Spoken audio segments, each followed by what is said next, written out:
The world has always had anger and contempt against every empire. Every empire has acted arrogantly and cruelly.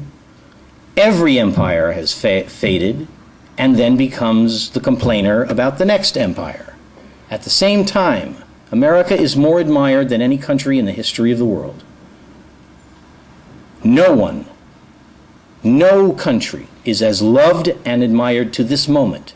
I once asked a federal judge who was an arch-conservative, I said, why do people come here? And he laughed and he said, because they can. Now, whatever bad repute you think we might be under, the world yearns for what America represents and wants it back and is terrified that we seem to be throwing it away. And I say, nothing that we say, nothing that we stand up and insist on can be worse than not. You know, there's an old character in a Warner Brothers movie from the 30s, the one who goes, don't you see what's going on? Don't you see what's happening? And they all wind up in concentration camps. By not speaking, you have one risk. You go to Nuremberg and you stand in the dock. By not speaking, you stand the risk, not of people's ill repute, but of the decay of your own moral character.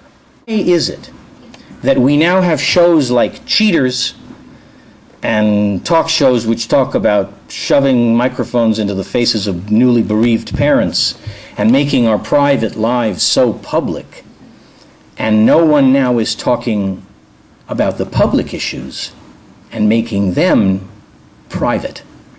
We have switched our values so completely that we'd rather be talking about our own personal adultery and showing all of the raw wounds of that, rather than talk about how we feel about taxation and the pay of firemen. Now, I say, get a grip. Get a grip. This culture is not, there's nothing I can do about it. This culture is our responsibility in every way. And in every way, every day, there are things that you can do. We receive information now differently than in all the 500,000 years that preceded. We now know at the same moment, at the same instant in Kodiak, Alaska, and in the Congo, that the towers are falling. That instantaneous knowledge creates an instantaneous demand for reflexive response. There is no time supported by this culture to ruminate and think something through. When Philip of Spain insulted Elizabeth, it took her 6 weeks to find out about it. And that saved the world.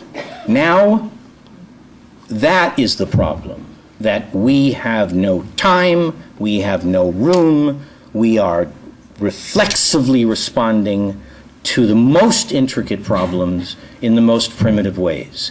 Television has created one fundamental thing. We have replaced our understanding, our communication ability, from prose to image.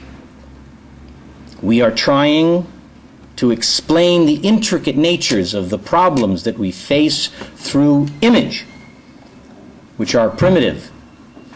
We do not have patience for prose. And when the towers fall and we are terrified, we add terror to political hypnosis, to instantaneous response, and we can do some pretty big damage. That's more important than, to me, than the spread of dogma. Now, something can spread faster than you can possibly imagine. There's no time to fight it. There's no time. We will be at war. By God, we are. We will lose our sons. By God, we have. For reasons that are not thought through. And where our leadership is saying, thinking things through is for sissies. What should we do? We should start to slow it down and be willing to stand up and say, explain more, please. You have to be willing to be the object of local ridicule.